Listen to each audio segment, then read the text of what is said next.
Good morning student.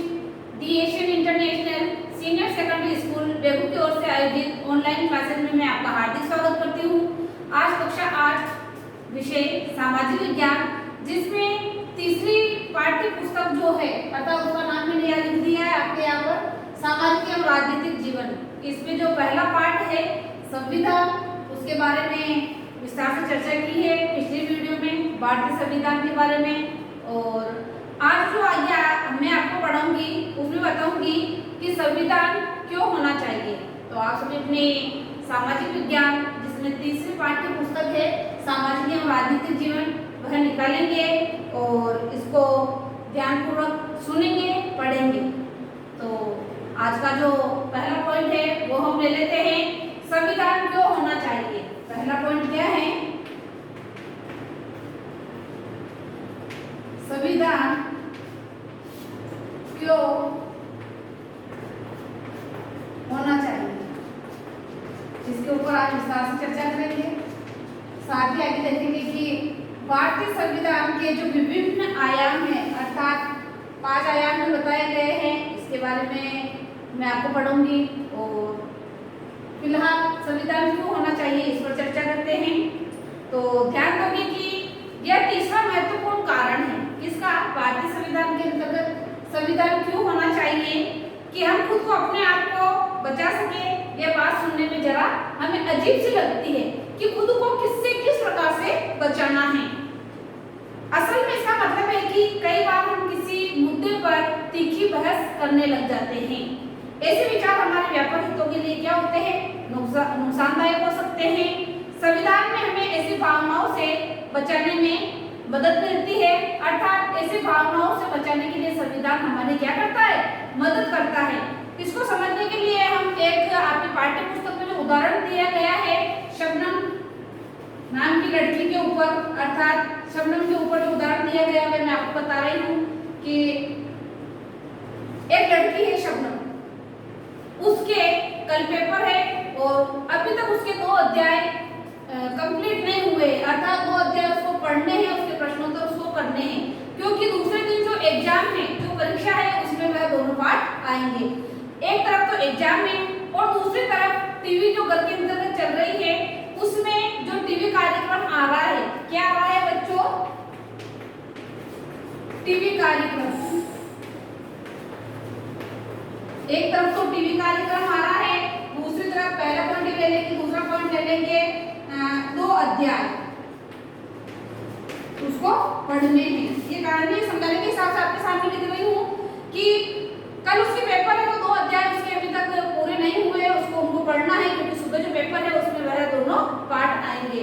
और एक तरफ घर के अंदर जो टीवी चल रही है, उसमें जो टीवी कार्यक्रम आ रहा है वो उसको बहुत ही ज्यादा पसंद है, तो उसका मन क्या करता है कि आज मैं ये टीवी का कार्यक्रम देख लूं, उसका बहुत मन करता है। तो परिवार के सदस्य उसकी ऐसी असमंजस्य की स्थिति को देखकर पूछते हैं कि भाई बेटा क्या बात हुई, तो वह अपने जो मन की बात होती है निकाल कर कहती है कि जो टीवी पर कार्यक्रम आ रहा है ये मेरा पसंदीदा कार्यक्रम है, मेरा मन कर रहा है कि मैं इस कार्यक्रम को देखूं, लेकिन दूसरी तरफ से मेरा मन कर रहा है वापिस कि अगर मैं ये कार्यक्रम देखूंगी तो जो मेरे को 2 अध्याय पूरे पढ़ने हैं वो मैं नहीं पढ़ पाऊंगी और कल का पेपर मेरे बिगड़ जाएगा। तो वह घर के जो सदस्य होते हैं उन सदस्यों से कहती है कि आप अगर टीवी ही बंद कर दोगे, अगर आप भी इस कार्यक्रम को नहीं देखोगे तो मेरा मन भी नहीं लग जाएगा, मेरा मन भी नहीं करेगा कि मैं भी इस टीवी कार्यक्रम को देखूं। तो इस वजह क्या होंगे कि भाई मेरे जो दोनों लेसन है मैं पढ़ पाऊंगी, दोनों पाठ जो है मैं पढ़ पाऊंगी। और परिवार के सदस्यों के द्वारा ऐसा ही किया जाता है, उस समय जो टीवी कार्यक्रम चल रहा है उसको बंद कर दिया जाता है और शबनम जो होती है वह दोनों अध्याय को अच्छी तरीके से पढ़ लेती है।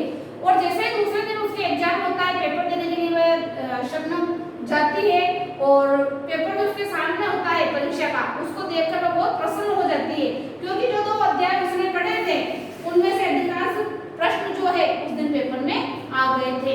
तो बहुत ही छोटी कहानी मैंने आपके सामने प्रस्तुत की है, अच्छी तरीके से आपको समझ में आ जाएगी किस कारण से की है, ये मैं अब आपको आगे बता रही हूँ। तो संविधान भी हमें ऐसे फैसले लेने से भी रोकता है जिनसे उन बड़े सिद्धांतों को ठेस पहुंचती है। जिस प्रकार से हम इस पर लालायित हो रही थी, शबनम की देखना है मन कर रहा था, लेकिन इस चीज को उसने क्या कर दिया, परिवार से कहकर मन की जो स्थिति थी उससे क्या हुआ, टीवी ही बंद हो गई, तो वह 2 अध्याय को अच्छी तरीके से पढ़ सकी और उसके पेपर अच्छा हो सका। जिनमें देश आस्था रखता है। उदाहरण के तौर पर कि लोकतंत्र को मानने वाले अधिकांश लोग गंभीरता से महसूस करने लगे कि दलगत राजनीतिक यानी पार्टी पॉलिटिक्स बहुत विकृत हो चुकी है। हम भी देखते हैं कि आज की स्थिति में पॉलिटिकल्स अर्थात राजनीति जो है वह बहुत ही विकृत हो चुकी है। एक अच्छा संविधान देश की बुनियादी संरचना को इस तरह के उन्माद से बचाता है। क्या कौन बचाता है? संविधान बचाता है। यह ऐसे प्रावधानों को आसानी से पलटने नहीं देता है जिनके जरिए नागरिकों को अधिकारों का आश्वासन मिलता है और उनकी स्वतंत्रता की रक्षा होती है। तो संविधान क्यों होना चाहिए? संविधान में इसलिए होना चाहिए कि हमारा जो आर्थिक हित है उसकी रक्षा संविधान के द्वारा ही की जा सकती है। भारतीय संविधान के मुख्य लक्षण आगे आप देखोगे। भारतीय संविधान, दूसरा पॉइंट, भारतीय संविधान के मुख्य लक्षण, इसके बारे में मैं विस्तार से चर्चा करूंगी आपके साथ कि भारतीय संविधान के मुख्य लक्षण क्या हैं। 20वीं सदी तक आते आते भारतीय राष्ट्रीय आंदोलन कई दशक पुराना हो चुका था। स्वतंत्रता संघर्ष के दौरान राष्ट्रवादियों ने इस बात पर काफी विचार किया था। क्या विचार किया था? कि भारतीय संविधान लिख रहे थे उससे पहले कि राष्ट्रीय आंदोलन जो हुआ था वह काफी पुराना हो चुका है। स्वतंत्र भारत किस तरह का होना चाहिए? अब आगे भविष्य के लिए सोच रहे थे कि स्वतंत्र भारत जो है वह किस प्रकार का होना चाहिए था। ब्रिटिश शासन के अंतर्गत उन्हें जिन नियमों को मानना पड़ता था वे उन्होंने खुद ही नहीं बनाए थे। अर्थात औपनिवेशिक राज्य के लंबे अत्याचारी शासन ने भारतीयों के सामने इतना जरूर स्पष्ट कर दिया था कि स्वतंत्र भारत को एक लोकतांत्रिक देश होना चाहिए। क्या होना चाहिए? स्वतंत्र भारत को एक लोकतांत्रिक देश होना चाहिए। आगे आप देखोगे कि भारतीय संविधान के जो मुख्य आयाम है वह मैं आपके सामने बोर्ड पर लिखूंगी। भारतीय संविधान के 5 मुख्य आयाम हैं। 5 ही मुख्य आयामों पर विस्तार से चर्चा करेंगे। आप ध्यानपूर्वक उनको अपने नोटबुक में नोट करोगे।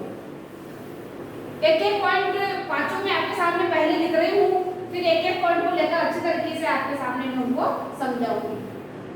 आप लिखोगे आपको भारतीय संविधान के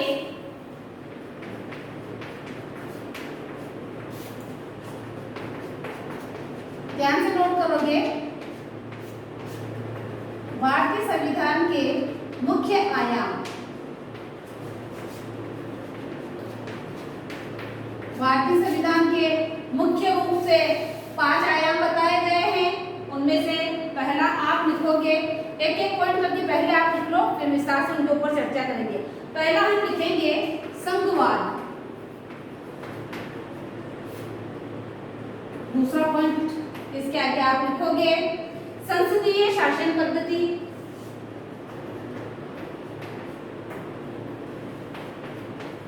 संसदीय शासन पद्धति। इसी में तीसरा पॉइंट आप लिखोगे शक्तियों का बंटवारा।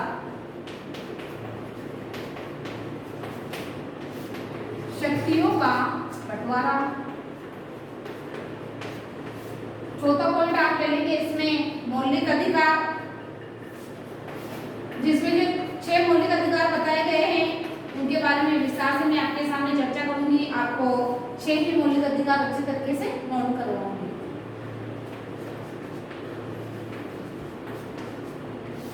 अगला पॉइंट आप लिखेंगे मौलिक अधिकार के आगे धर्मनिरपेक्षता। धर्मनिरपेक्षता ये आप अपने नोटबुक में जरूर उतारेंगे। एग्जाम में इस प्रकार का क्वेश्चन पूछ लिया जाता है कि भारतीय संविधान के मुख्य आयाम कितने हैं, नाम लिखिए। और बहुत बार ऐसे भी पूछ लिया जाता है कि भारतीय संविधान के मुख्य आयाम कितने हैं, नाम लिखते हो उनको विस्तार से समझाएंगे। तो एक निबंधात्मक क्वेश्चन हो जाता है जो 5 या 6 नंबर का हो जाता है। और नॉर्मल सा अगर अतिलघुत्तरात्मक क्वेश्चन पूछा जाए, लघुत्तरात्मक क्वेश्चन पूछा जाए तो 1-2 नंबर का भी क्वेश्चन हो सकता है। तो ये 5 ही नाम आपको याद करना बहुत ही जरूरी है। यह क्या है? इम्पोर्टेंट है। इसको आप जरूर नोट करोगे और साथ के साथ आपको याद भी करना है। कल के भरोसे नहीं बैठा रहना है लिखोगे और उसको आप याद करोगे। तो पहला पॉइंट हम ले लेंगे इसमें संघवाद। संघवाद से क्या तात्पर्य है इसके बारे में मैं आपको बता रही हूँ। इसका मतलब है देश में एक से ज्यादा स्तर की सरकारों का होना। अगर आप लिखना चाहते हो तो मैं बोर्ड पर लिख रही हूँ, ध्यानपूर्वक आप उसको नोट करेंगे। ये सभी ने लिख ही लिया होंगे 5 ही पॉइंट। इसमें से पहला पॉइंट संघवाद से क्या तात्पर्य है, संघवाद से आप क्या समझते हैं, संघवाद का अर्थ क्या है, घुमा फिराकर कुछ भी पूछ लिया जाता है। तो इसके अंतर्गत आप लिखोगे संघवाद का मतलब है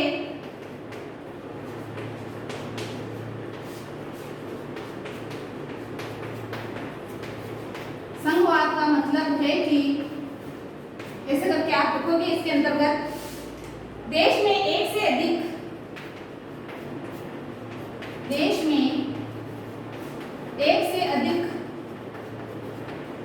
या एक से ज्यादा, एक से अधिक भी हो सकता है और एक से ज्यादा भी हो सकता है, स्तर की, आगे आप लिखोगे स्तर की सरकारों का होना, स्तर की सरकारों का होना। अर्थात इसमें राज्य सरकार आ जाएगी और केंद्र सरकार आ जाएगी। सरकारें कितने प्रकार की बताई गई हैं, राज्य सरकार और केंद्र सरकार। आगे आप देखोगे हमारे देश में राज्य स्तर पर भी सरकारें हैं और केंद्र स्तर पर भी सरकारें हैं। तो दोनों आप लिख सकते हो, राज्य सरकारें और दूसरा आप लिख सकते हो केंद्र सरकारें।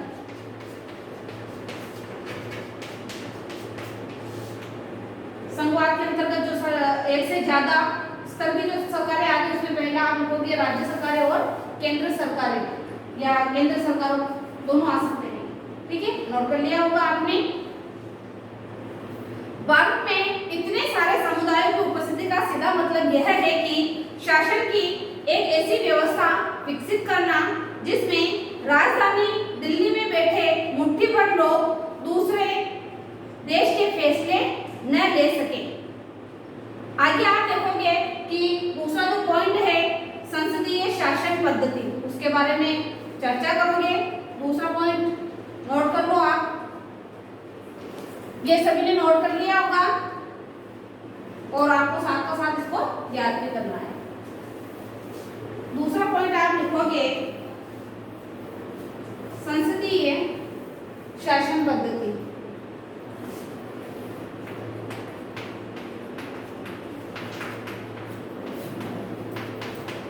संसदीय शासन पद्धति, संसदीय शासन पद्धति के बारे में पढ़ोगे आप।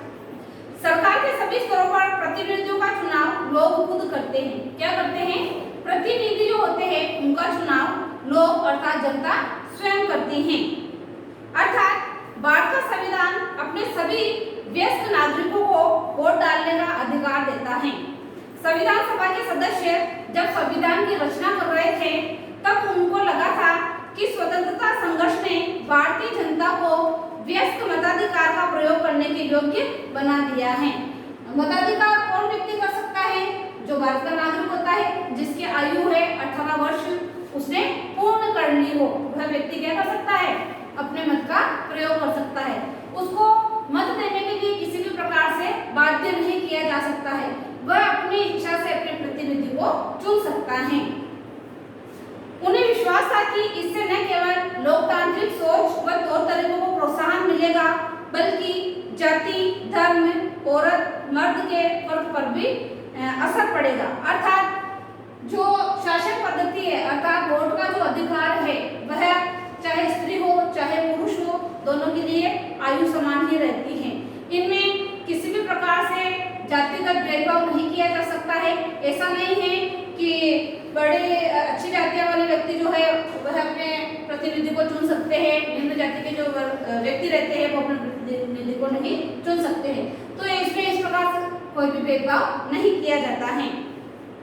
इसके अलावा हर व्यक्ति खुद भी चुनाव लड़ सकता है, जो वोट देता है उसके अलावा अगर वह व्यक्ति भी प्रतिनिधि के रूप में खड़ा होना चाहे तो वह भी खड़ा हो सकता है।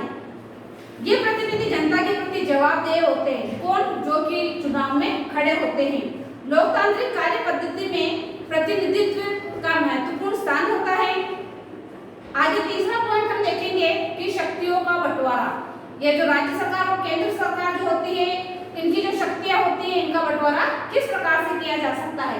तीसरा पॉइंट आप लिखेंगे संसदीय शासन प्रणाली। दूसरे पॉइंट में तो आप वोट का अधिकार जो है उसके ऊपर आप लिख सकते हो और अधिकतर आप सब जागरूक हो और आपको पता भी है कि किस प्रकार से वोट डालने के लिए अधिकार प्राप्त है और व्यक्ति को निष्पक्ष होकर अपने मत का सही तरीके से प्रयोग करना चाहिए। तीसरा पॉइंट आप लिखोगे शक्तियों का बंटवारा।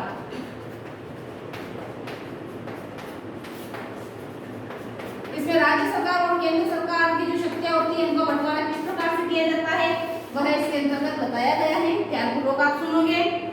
संविधान के अनुसार सरकार के 3 अंग होते हैं। कितने अंग होते हैं? सरकार के 3 अंग। अब 3 अंग कौन कौन से हैं वह आप नोट करोगे। पहला आप लिखोगे विधायिका। दूसरा पॉइंट आप लिखोगे इसमें कार्यपालिका।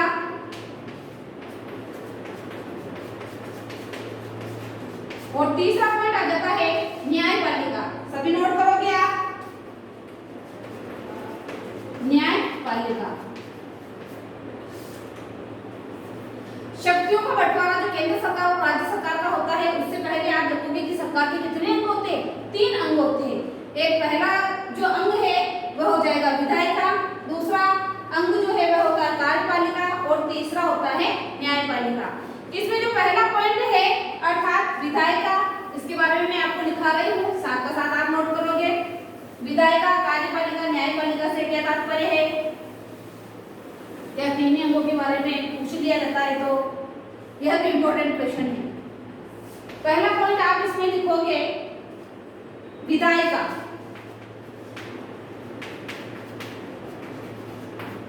इसका जो अर्थ है वह मैं आपके सामने बोर्ड पर लिख रही हूँ, सभी साथ के साथ नोट करेंगे।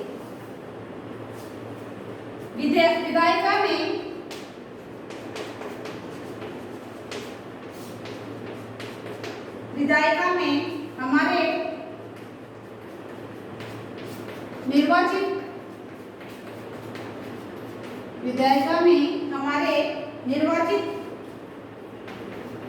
प्रतिनिधि होते हैं।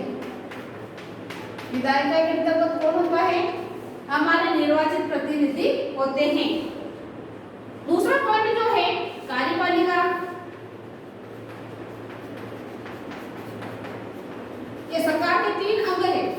कार्यपालिका के अंतर्गत आप लिखोगे कार्यपालिका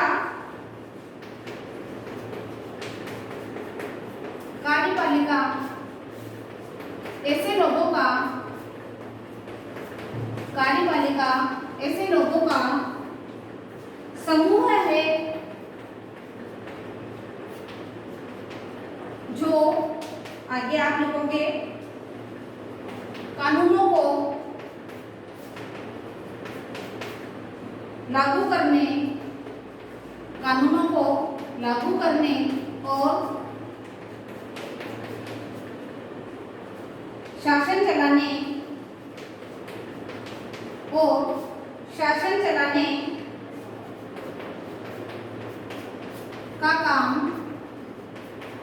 चलाने का काम देखते हैं। पहला पॉइंट था विधायिका, सभी ने नोट किया होगा। विधायिका में हमारे निर्वाचित प्रतिनिधि होते हैं। दूसरा पॉइंट है कार्यपालिका ऐसे लोगों का समूह है जो कानून को लागू करने और शासन चलाने का काम देखते हैं। अब तीसरा पॉइंट है न्यायपालिका, सभी नोट करोगे। सभी ने 2 पॉइंट नोट कर लिए होंगे। तीसरा पॉइंट मैं आपको बोर्ड पर लिखा रही हूँ। अगला पॉइंट आप डालोगे न्यायपालिका। जैसे कि नाम से ही उसका अर्थ पता चल रहा है। तीसरा पॉइंट आप लिखो न्यायपालिका।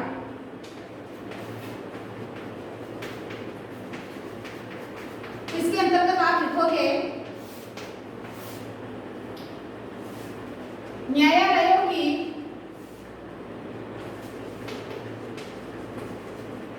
न्यायालयों की व्यवस्था को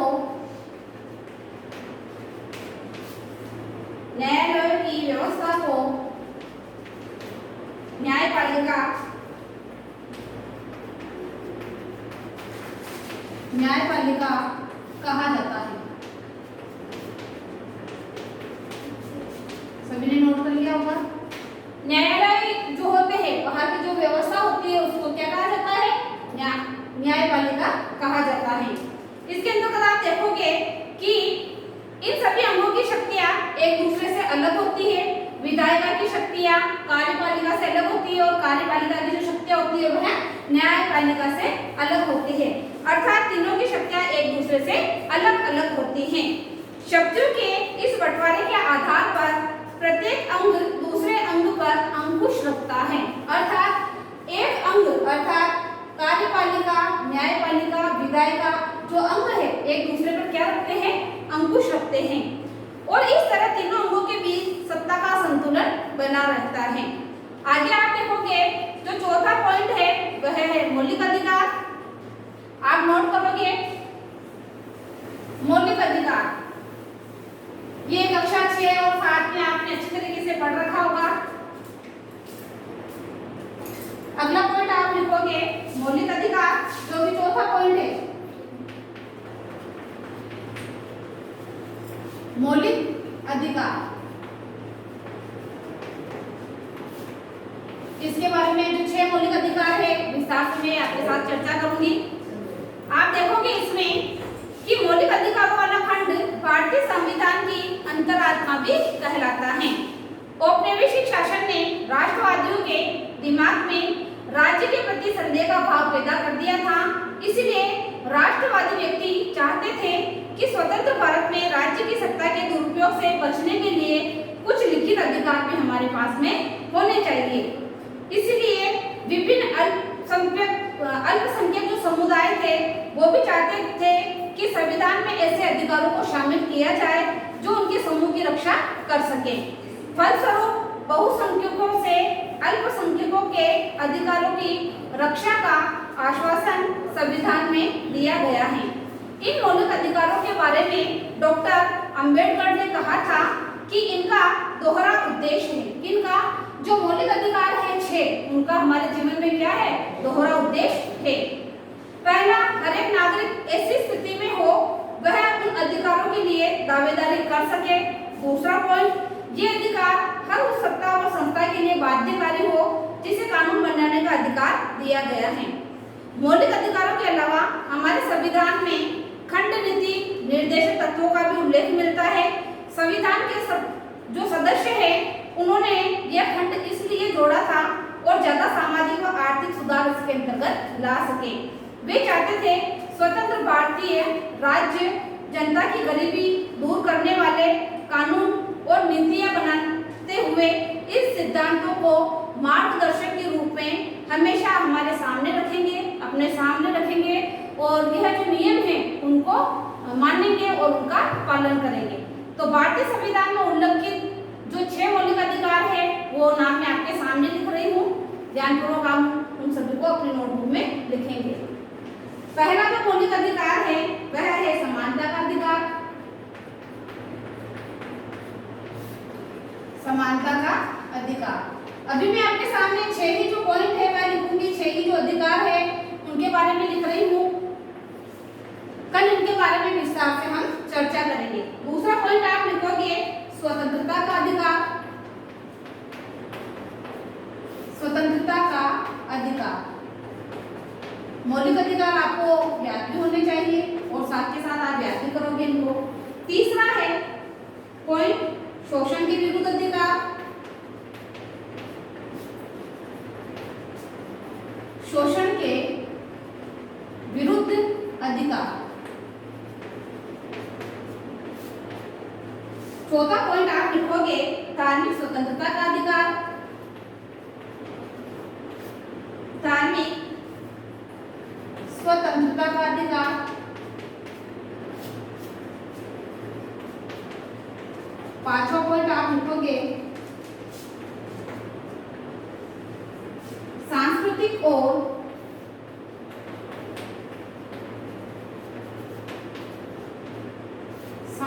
सांस्कृतिक और, ध्यान से देखोगे, शैक्षणिक अधिकार, शैक्षणिक अधिकार। और छठे नंबर का अर्थात अंतिम जो मौलिक अधिकार है वह है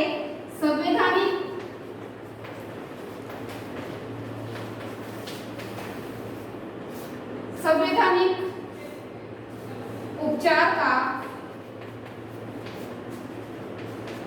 अधिकार। आपके सामने 6 ही जो अधिकार है वे मैंने बोर्ड पर लिख दिए हैं। मौलिक अधिकार 6 हैं।